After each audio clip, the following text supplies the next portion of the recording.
So, I'm going to talk today about Peterson's defense of hierarchy. I want to start by acknowledging that it's often difficult to take this seriously and critique it, or certainly it is for me. I am going to come down on the side of saying that this is something that the left should take seriously. It is worth critiquing, but I want to kind of start by acknowledging some of the reasons that it can be really tempting to just dismiss this as just total abject nonsense and roll your eyes. Especially, I think, given my own biases, since I teach philosophy for a living. All of my training is in taking apart arguments and putting them back together again. And Peterson is just going to, as was kind of indicated at the end of the last presentation here, Peterson's just going to give you nothing in that regard. He's not in the argument business. That's not what he does. And also, I think myself as a Marxist. If Derek Varn was here, he could explain that I'm actually just a Couchgate revisionist, but I'm under the delusion that I'm a Marxist. And Peterson says a lot of really weird stuff about Marxism. So he's always talking about postmodern Marxists who are, overrunning the universities and, run all the academic departments, which is weird in several ways. One of which is that if, you're actually a socialist with a university job, you don't really feel like you have as much company as all that. And also that postmodernism and Marxism are very different things. It's not necessarily completely impossible to combine elements of these, but there's certainly some considerable tension between these two ideas. Postmodernism is all about rejecting grand narratives about the structure of human history, and Marxism is exactly the kind of grand narrative that postmodernism rose up to reject. And if you really press Peterson on this point, like, for example, some people did in the Reddit AMA he did a little while back, he'll just sort of say, well, it's not my fault these people are incoherent. Which just kind of assumes that this large number of people with this view exist and doesn't really explain what he even means by it. A slightly better response, but only slightly, you sometimes get from his fans. Like if anybody watched the video that ContraPoints did with Roaming Millennial, Roaming Millennial's defense was that, it's not exactly that these postmodern SJW types, again, equating those is also wrong, but let's not even get into that. It's not exactly that they're Marxists, but they think that black people are oppressed by white people and women are oppressed by men, and that's basically like the way that Marxists think that workers are oppressed by capitalists. So in that sense, these are at least like neo-Marxists.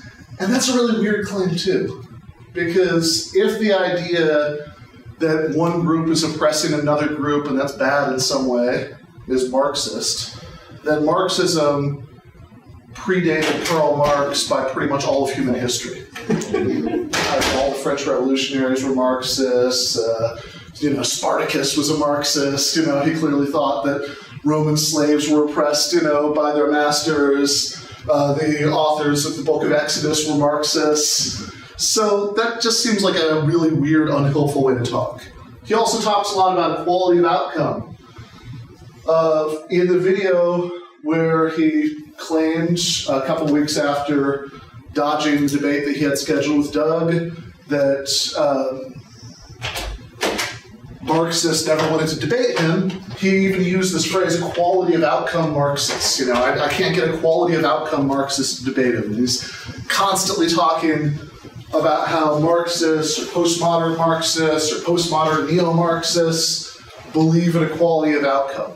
So the contrast here is supposed to be to equality of opportunity, and Peterson's story, and he's sticking to it, is that equality of opportunity pretty much exists, at least in modern advanced Western societies, and so the inequalities that we get in those societies are a result of natural hierarchies of competence.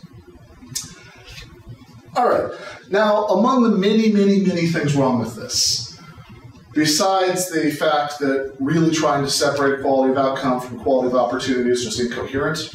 One generation's outcomes are the next generation's opportunities. That should be pretty obvious if you think about it for a couple seconds. And beyond all of the tremendous evidence that he's ignoring from the social sciences about the actual state of equality of opportunity between different groups. Just as a claim about the history of ideas, this is a bizarre thing to do, this idea that Marxists are all about this, quixotic quest for equality of outcome is just a bizarre misreading of Marx and Engels and the Marxist tradition. For one thing, this idea of justice as equality, that you sort of have this Platonic idea of justice, that what justice would be is a perfectly equal distribution, and then you're going to try to change the world until it approximates your ideal, is about the furthest thing in the world from the way that Marx and Engels saw politics. For one thing, to the extent that they trafficked in explicitly normative concepts at all, concepts about what should be, it generally wasn't justice. When Marx talks about justice, he's generally somewhat dismissive of the way people talk about that. It's freedom, like freedom from domination by, for example, workers dominated by capitalists.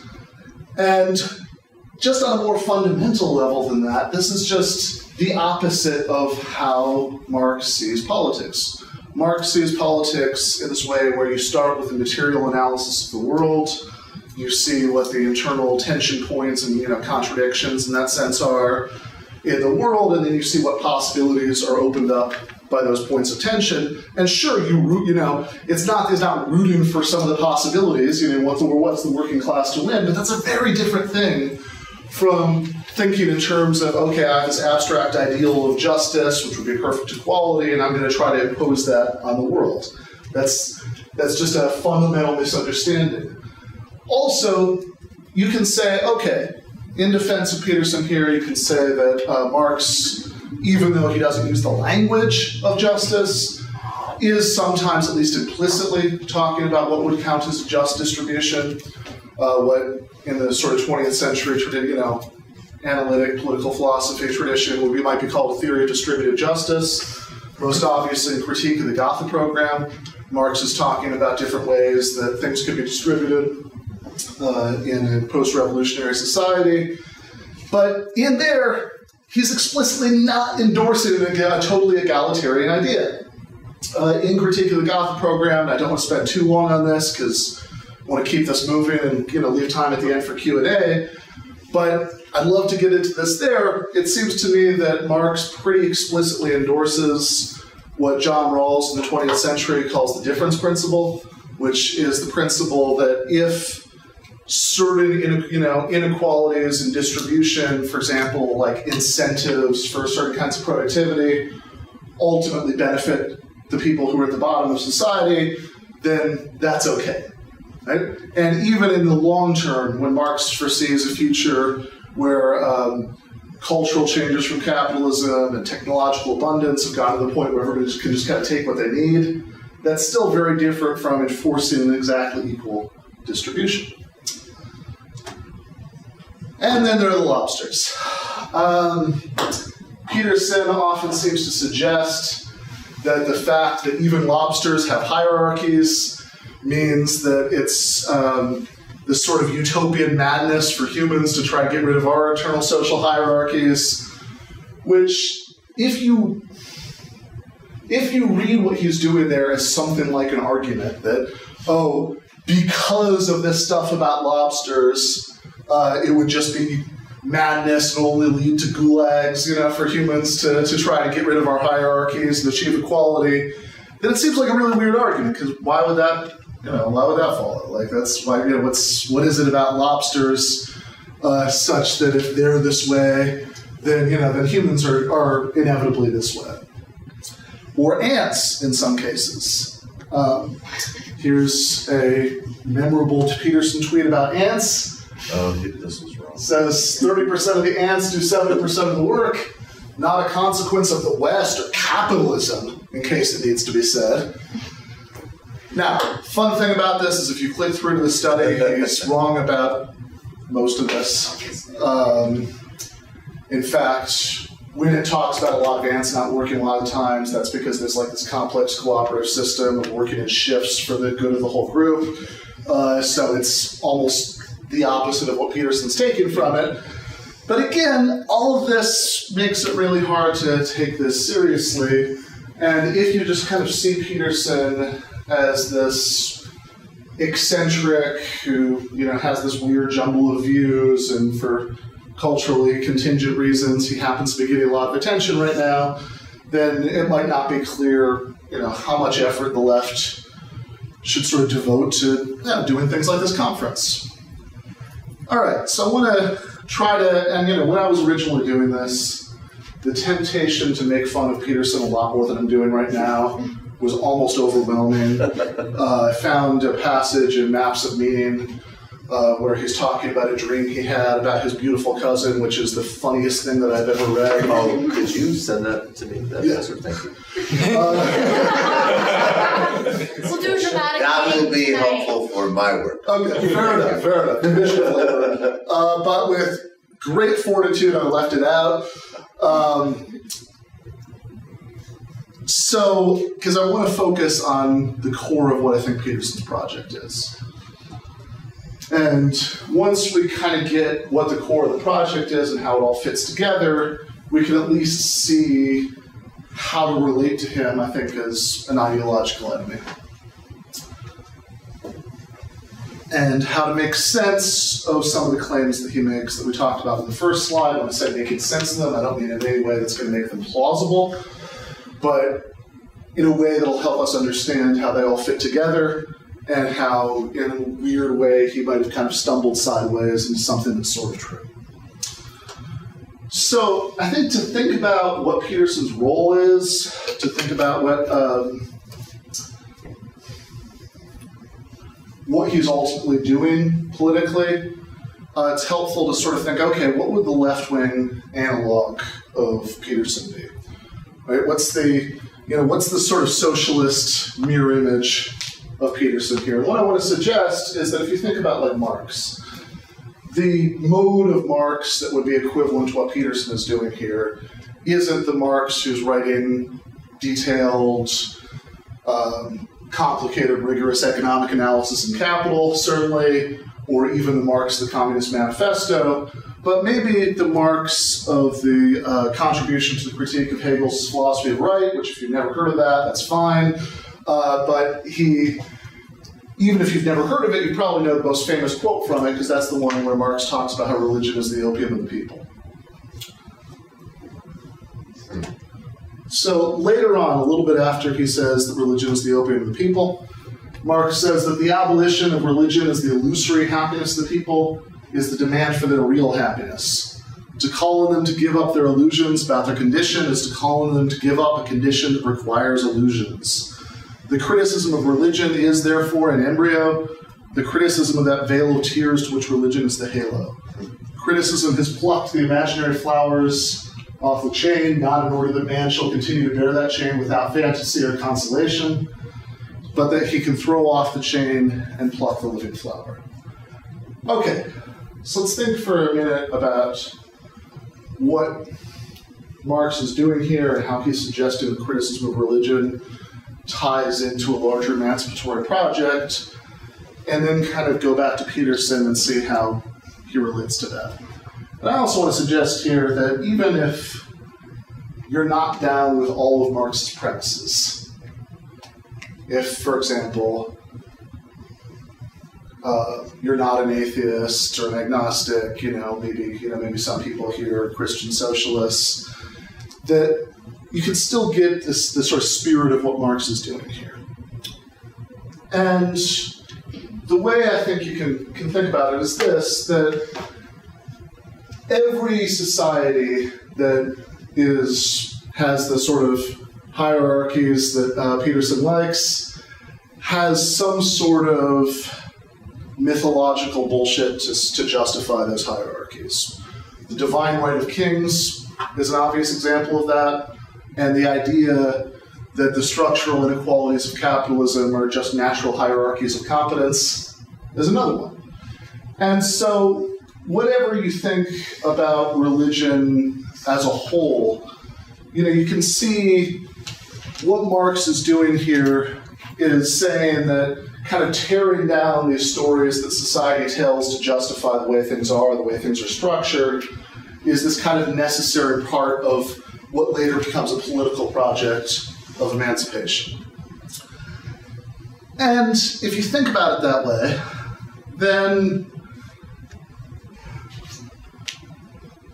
I want to suggest that in a weird sense, Peterson isn't totally wrong when he groups together Marxism, postmodernism, and all these other things, not because those aren't very different things, but because if you think of Marx as like the great demystifier, the guy who is, by giving you a comprehensive materialist theory of how capitalism comes about, how it works, and how it might be overcome, is acting in the simplistic but maybe helpful metaphor here about Toto, like somebody who's tearing down off the curtains. You can see the man behind the curtain. You can see the economic interest behind the bullshit that capitalist society tells about itself. And if that's the way that you think about Marx's project, or at least the Marx who's writing the Opium of the People passage, the Marx who's criticizing religion as a sort of prelude to criticizing capitalism, you can think of what Peterson is doing as a remystification project. So this gets down to a question, chatted with a few people about over the weekend, and I've been thinking about before this, which is that sometimes leftists, I think, in their overexcitement about the many things that are wrong with the guy, will say that, Jordan Peterson is a fascist, or he's alt-right, or something like that. And I think that's wrong. I think it's importantly wrong. But it's not a coincidence that fascists love Jordan Peterson. And I'm not saying that to tar him with, association or anything like that, but to try to think about what his role is as a reactionary, what kind of reactionary he is. And I think the kind of reactionary that Peterson is sort of analytically upstream from the differences between different kinds of reactionaries in practice, between fascist alt-right types and libertarians who dream of an anarcho-capitalist utopia, or Reagan Republicans for that matter. That those sorts of fine-grained political differences aren't really relevant to Peterson's project. What he is he's an elemental reactionary. What I mean when I say that he's an elemental reactionary is that he's trying to push on this kind of mythical, primordial level this reactionary worldview from which, once you buy into that, then you can kind of work out the details of how to apply it to a political program. And this is how everything fits together.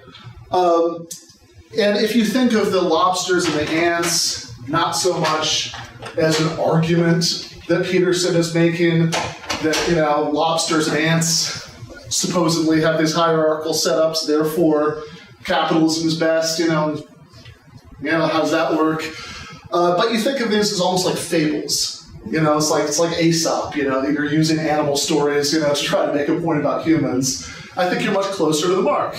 That he thinks that this is just so basic to our nature that any attempt to mess with it is just going to lead to disaster. And this also ties in everything from the self-help advice that since we're just stuck with hierarchies, trying to get rid of hierarchy is just going to lead to disaster and gulags and madness and cats and dogs living together. So instead of trying to tear down social hierarchies, all you can do for young men who aren't prospering in those hierarchies, forget about the young women, but young men, is that you can tell them to stand up straight and clean their room and do the things that might help them advance through the hierarchy. It's what ties in all of the sort of quasi-Jung, quasi-Joseph Campbell, mythic story stuff, because on a really, really basic level, Peterson's claim is that there's this mythic script to human existence that we diverge from at our peril, that it's just not a good idea to try to mess with. So he'll say things like, when leftists complain about unjust social structures, they're tying in, they're tapping into one archetype, which is the unjust tyrant, but then there's this other archetype, the wise king, they're ignoring that, and so it's incomplete. This is almost a verbatim quote from Peterson. And of course, the Socialist Republic isn't one of those mythic archetypes, but that's kind of the point. You don't diverge from the script. This is what we've got, and any attempt to mess with this is just going to lead to disaster. And I think it's really telling if you look at what a lot of people seem to get out of it. So this is a quote that I've always loved from several months ago. There was a profile of Peterson in the New York Times, I think in the Sunday magazine. They quote this guy, Andrew McVicker, 45, a waiter, says, "It was good to hear someone finally talk about how hierarchies are okay. He said current politics are pushing for everyone to be the same, promoting women and minorities into unearned positions." So, I think I've already talked for about 15 minutes at least. So I do want to try to leave a few minutes for Q&A here. So this is the thought that I want to end on. In terms of thinking about how to push back against Peterson, that having identified this project as something that's of interest to people who do want to tear down hierarchies and pursue some sort of emancipatory project. And if you want to critique it, well, I think there are a few different ways of doing that. The one that, as I've indicated, my professional training is all about, sadly isn't going to be very relevant, because Peterson is not in the argument business, so there's no point trying to critique his arguments. If you have a snarky podcast, you can just make fun of him, that's good, nothing wrong with that. It's dominance hierarchy. Yeah, there you go. Be a better lobster.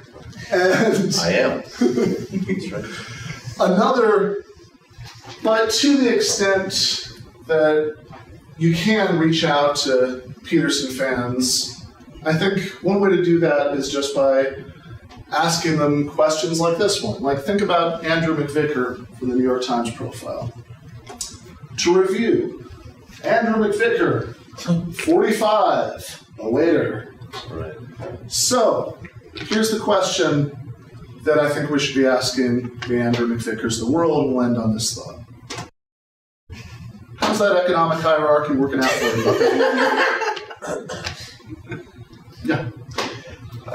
This is a little bit off track, but what I'm confused by, and as you say, he's not argumentation and coherence isn't his thing.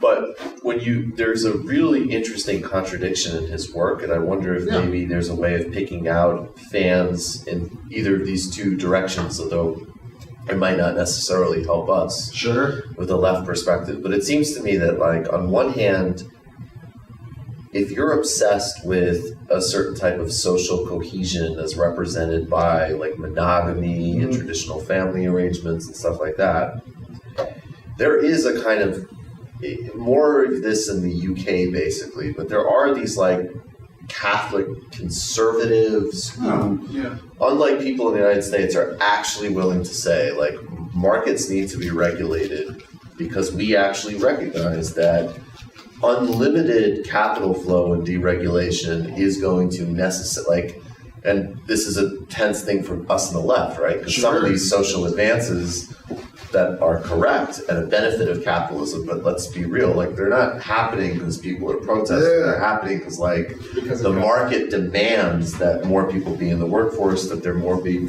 liquid movement and capital and services and people. Yeah. So that's why on the flip side, someone like, Zygmunt Bauman, who's a really good old school Marxist, can write some critiques of this stuff that conservatives can nod at. Like, yeah, he's right. There's no community. There's no, okay, so there's one part that he's appealing to with that stuff. And then it's like, if he had an actual project, then he would be a sort of right-wing critic of capitalism. But then he's like, okay, well, everything's disrupted. We're not coherent. We're not in community anymore. And we're not traditional. So what you need to do is show up I'll be snarky for a second. We did a whole segment once on how, it's like, well, if you look at the DNA helix, it's really it's Jung talked about this, and then, which is why you should show up 5 minutes early for work. Everything is actually just here's how you compete better in a system which actually will never, ever, ever lend itself or support the maintenance of structure he wants.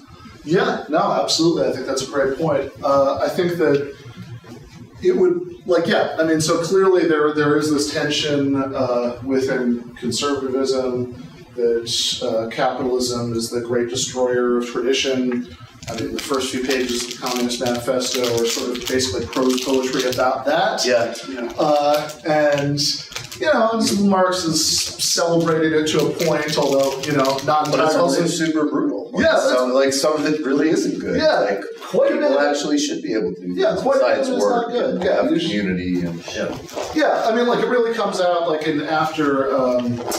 after the 2016 election, a lot of sort of never Trump conservative types at the National Review decided that to start, in their disgust about what had just happened, a lot of these people reconciled themselves more or less to Trump later, but in their disgust about what had happened, they started talking about white working class people in deindustrialized areas more or less the way the National Review has always talked about black people. That was their pivot. They're trash too. Exactly, yeah. It got to a point where I pretty much thought the National Review was going to start doing some phrenology charts to show that people on the coast weren't descended from the same ancestors as people in Michigan.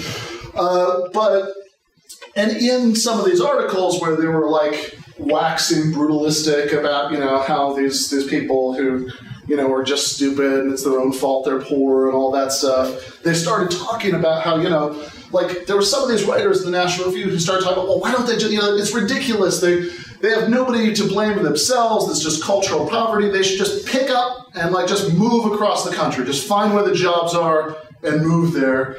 And there's something really, really weird about the idea that conservatives going to advocate that everybody should just pick up the families in the grapes of wrath and just mass migrate across the country. That there should be just this constant nomadic search for where the jobs are, because if you care about things like families and rooted communities, that might revolve around neighborhood churches and the kinds of things you would expect conservatives to like, right? You really can't get that. And I think that is a real tension point in Peterson specifically, because I don't think that he could really make that pivot to sort of the crunchy conservative critique of capitalism.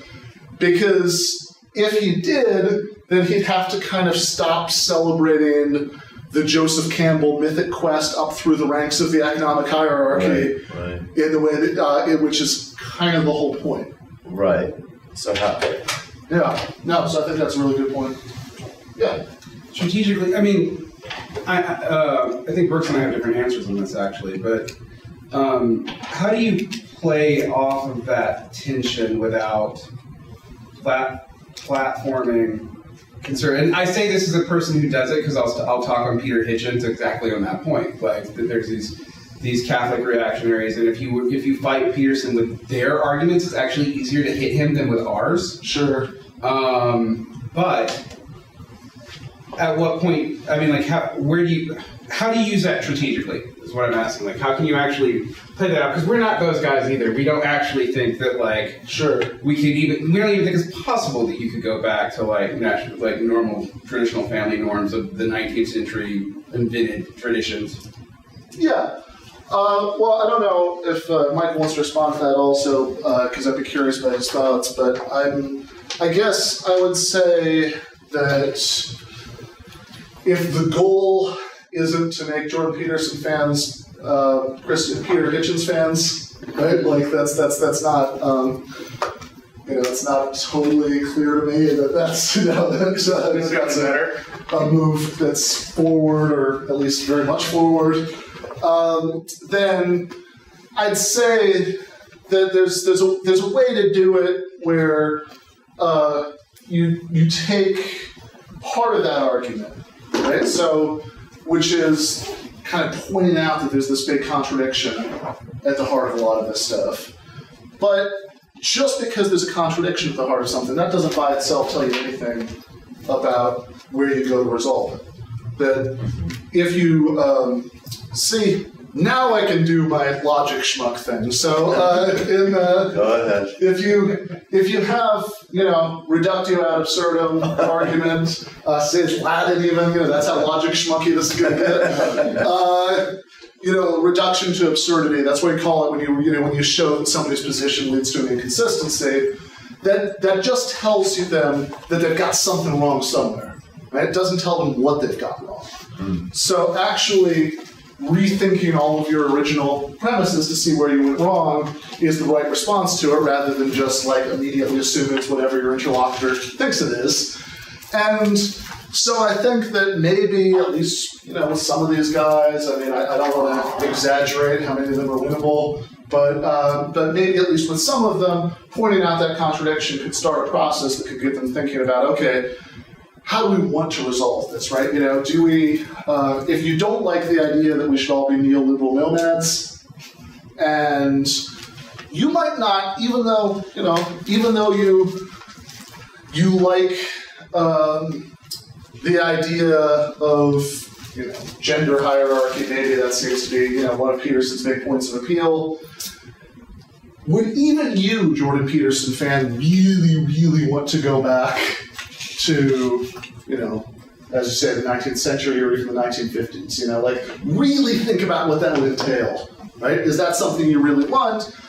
And at that point, we can pitch our solution to the inconsistency, which is, hey, how about having a society where people are economically enabled to make all sorts of life choices as they choose? Wouldn't that be nice? And I hate to cut us off, but we do have to get going on the next session. And again, there'll be plenty of time to have more conversations after the fact. So thank you.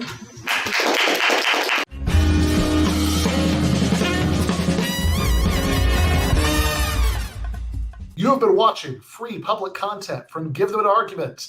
To access every single episode of the show, the main show on Monday nights, all of the streams, all of the debate breakdowns, all of the patron-exclusive postgames on Monday nights, all of the patron-exclusive bonus episodes every week, and much, much more, go to patreon.com/Ben Burgis. I cannot resist ending this with, don't be foolish.